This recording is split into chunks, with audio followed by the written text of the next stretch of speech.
lots of things from an M&A perspective, as well as, why I'm here is, and why Naushir mentioned that this is going to be called the company's tax bill, in a sense, is because most of these M&A things have repercussions somewhere else, and unless, they're willing to change those tax laws, some of the M&A things that have been provided and which are forward-looking in this company's bill will not see the day of the light, despite being there in the act whenever it happens.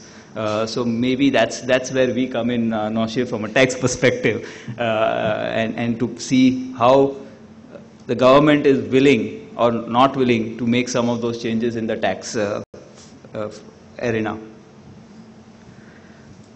So first and foremost is, this big change in the definition of private companies, which provides that instead of 50 members, now you can go right up to 200 members. And that's a big thing, because a lot of companies want to raise funds. And as India Inc. is growing, I think this is one big welcome change, I think, from an overall perspective to increase the size of members for private companies. Does it matter now under companies bill? I would think not so, because a lot of distinctions that were available to private companies under the 56 Act have been, withdrawn or not been provided for.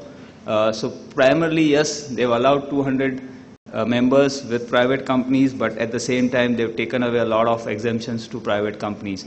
So that's, a give and take that they have tried to do. So from that perspective, I think this will have limited use, except for, those call and put options, where there is this big issue going on, whether call and put options are valid in a public company versus a private company. They're clearly valid in a private company from a Securities Contract Regulation Act, but not necessarily the same when it comes to public company. And that's that big debate which is currently on.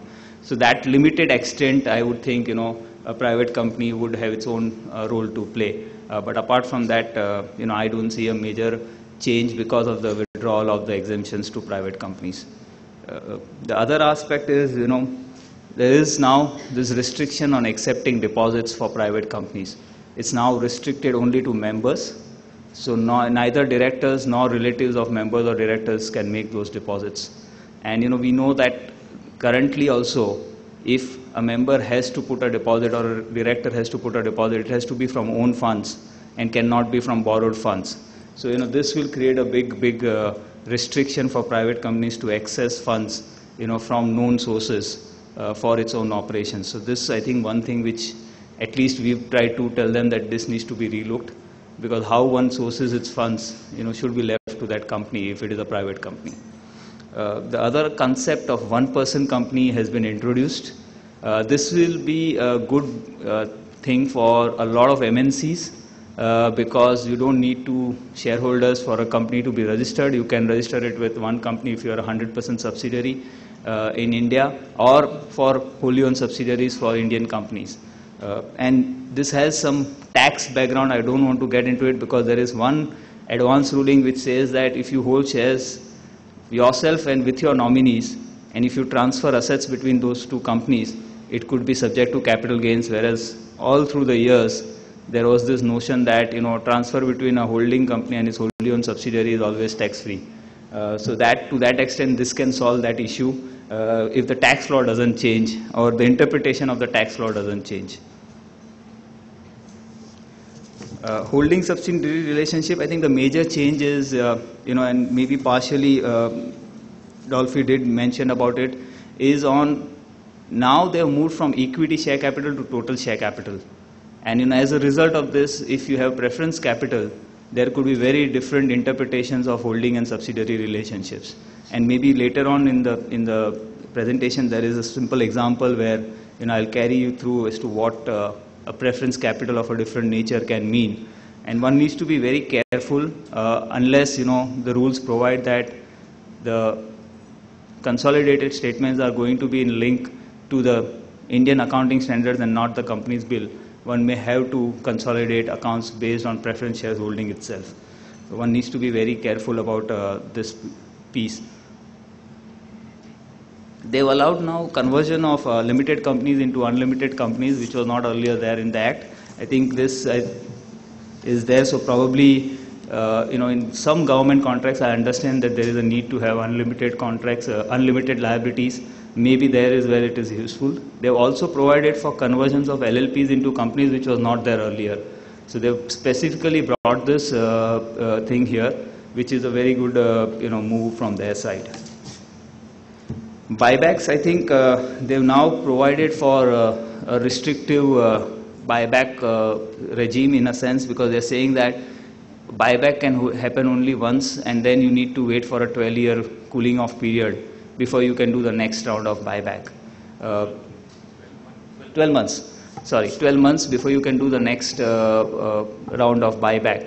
Obviously, earlier there was this interpretation issue around whether one can do more than one buyback, whether one needs to wait for the 12 months, because if I have not exhausted, certain limits, which is 25% of my share capital, can I use the reserves one, which is a 25% limit again and again, to do a buyback till I exhaust my 25% of share capital, because the restriction was 25% of share capital in a given year. There was no restriction on how much the reserves were used. The reserves were linked to each buyback and not to the buyback per year, or buyback of the years. So clearly here they are wanting to restrict the buyback to one per year, which means that one needs to plan out in case that one needs to take the funds out to the shareholders in a more tax efficient way than maybe the dividends, because at times buybacks can provide for more tax efficient repatriation of funds to shareholders. The other thing that they have now reconciled is that even if you do a buyback through a court order, they are saying that you need to provide for the 1 year cooling off period. You need to adhere to the limits that are provided in section 68 for the buybacks.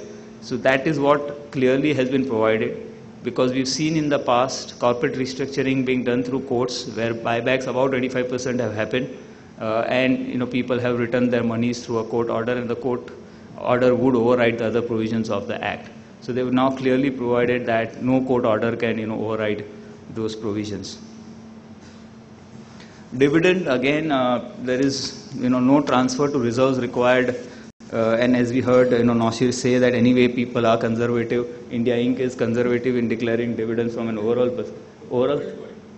Yeah, absolutely. So it's a trend which is there. So it's now left to the discretion of the companies as to how much they want to transfer to reserves, so that it can allow, potentially maybe this can be a lever, Naushir, for some of them to maybe look at a little more transfer if they want to. Especially, MNCs with 100% subsidiaries, there was a lot of cash trap that used to happen in India, and some of them, especially in the offshoring and outsourcing arena, used to face that if they wanted to repatriate monies as dividends. So probably that will be potentially possible to do without transfer to reserves. But again, with those omnibus obligations under 166 that you mentioned, how will directors look at that when they are recommending a dividend transfer is going to be a critical element. Moving on to inbound and outbound mergers, I think this is where the biggest change has happened from a company's bill perspective. So, for example, now India will allow its company to merge with any foreign company. Till date, we were not allowing outbound mergers, as we used to call them, with any foreign company in any foreign jurisdiction. But now, going forward, we will allow.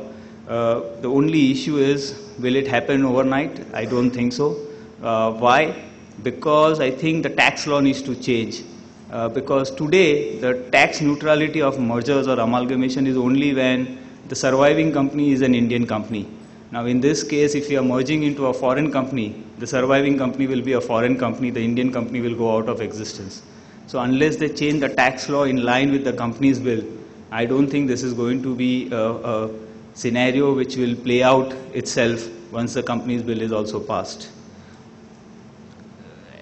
Secondly, I think they have now said that for inbound mergers, because India always used to welcome inbound mergers, they have said that they will restrict it to some defined jurisdictions from where inbound mergers are going to be made possible. The issue is that if somebody is wanting to merge into India, and I've been rattling my head over this, why would they want only some jurisdictions? And I asked some very naive questions on this: is which jurisdictions do you think will not be notified? And if I ask this question here also, everybody will come up with those tax havens, Mauritius, BVI, but I think it should not be looked that way. If things are merging into India, let Mauritius merge, let Channel Island merge, let BVI merge, because you're bringing the assets into the Indian fold. It doesn't matter after that. You're in fact opening up it to Indian scrutiny, which till date may be outside of India. So I think if they want to really look at this, they should even notify those tax haven jurisdictions, because what we are talking about, bringing everything into India rather than taking anything outside India. So let's see. I think hopefully they do consider that that provisions rather than making it a very restrictive list to some of the EU countries or the US or some of those countries. The other aspect that the Companies Bill has opened up on mergers is ability to issue consideration in any form. I don't think it was ever restricted under the current act also, because consideration could have been in any form. Will it still play out? I don't think so it will play out. Again, tax is becoming a big issue here, because the tax law says that if tax neutrality has to be there for any mergers through a court process, it needs to be through issue of shares. Now, if it is only going to be a share-to-share issue, then any other form of consideration is not going to work out unless we change the tax law. And I can understand that if they are paying cash, they may want to tax a transaction. But if it is in any other form which is not cash, I think they need to provide for those also in the tax law to make this workable, because otherwise it will just be a part of the Companies Bill, never to be touched upon from a practical perspective. The other thing that they have said is, for smaller companies, you don't need to go through a detailed process for mergers or demergers. Here also there is a small nuance on the tax part, is that the tax law needs to change from a demerger perspective for this to happen.